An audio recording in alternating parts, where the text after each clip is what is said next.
All right, we are starting our brand new unit on birds today. All right, we've been looking at some bird ID, but now we are going to focus on just birds as a group of vertebrates.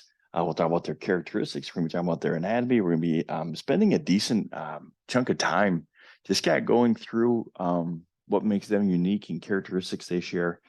In we'll be talking about it in some ways. Birds are maybe even slightly more advanced than mammals are. Okay, they do some things better than we, the mammals, do. Okay, we'll talk about how they breathe. Obviously, there's the whole flight thing and all of that stuff there. But that'll be, yeah, we're gonna spend some time talking about that. You have watched a video now on kind of early birds on kind of the fossil evidence to, hey, where do birds show up? I have my own little summary here that we'll go through quick. Life of Birds is an old school a TV program from the great David Attenborough. It is worth checking out. If we were together in person, we'd be watching episode one. It's old school, but it's got some good information. If you see it, feel free to check that thing out. All right, so Life of Birds. Birds came from dinosaurs. That should have been clear from the video there.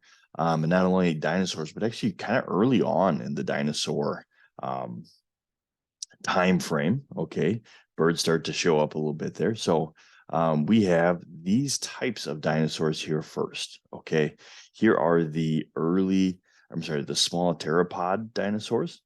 All right. They are a branch of dinos that eventually led to modern birds. How do we know this? Why do we hypothesize this? They had these elongated scales that would look like a great precursor for feathers.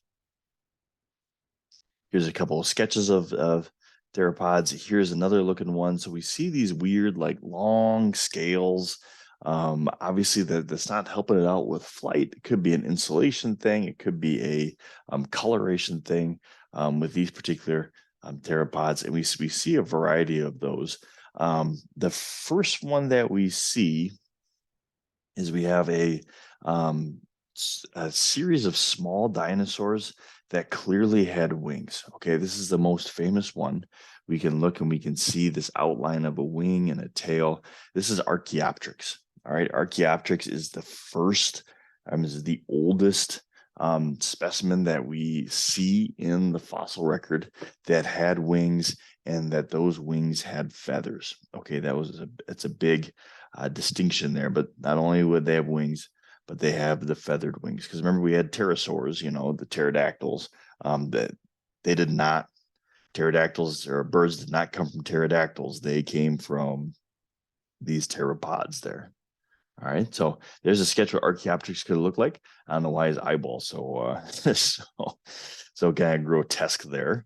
Um, there's a look at early Archaeopteryx. Those early birds, kind of those dino bird hybrid looking things, they weren't great at flying. Okay, they were still predominantly land species, but they had these wings and feathers that enabled them to kind of soar. All right, or can glide. Think about think about like a flying squirrel, that kind of thing there. Okay, that would be our early birds that we have here. This is an assignment that we're going to have in a unit. I'm skipping over it for now. Characteristics of birds. Okay, so there's a bunch. All right, birds, as we know, are unique creatures. All right, they have these forelimbs that are modified into wings. That's probably the most obvious feature of birds there. They have feathers, another obvious feature of birds. They have hollow, lightweight bones, most of them. They are endothermic. Okay, so this is going to be, we're going to see warm bloodedness. So being able to regulate your body temperature show up in the fossil record here. Plus some dinosaurs possibly that were in there, but that's a story for a different day. They have really efficient respiration. So they're really efficient with their respiratory system, which is something that we'll focus on because they actually do that better than us as human beings do.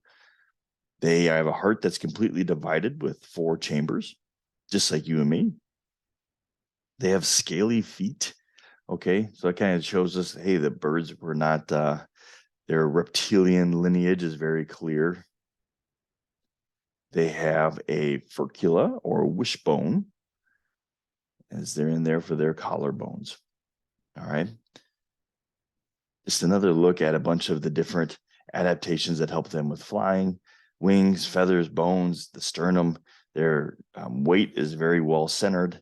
They have 2 eyelids. They have beaks with lighter teeth, gizzards. All of these traits are there to make them lighter for flying. All right. Air sac, short digestive tube, no bladder, only 1 ovary, develop all kinds of things that have maximized the amount of benefit they can get for each pound. All right. And we're going to stop there with our early characteristics and adaptations for flight. That is a fine review.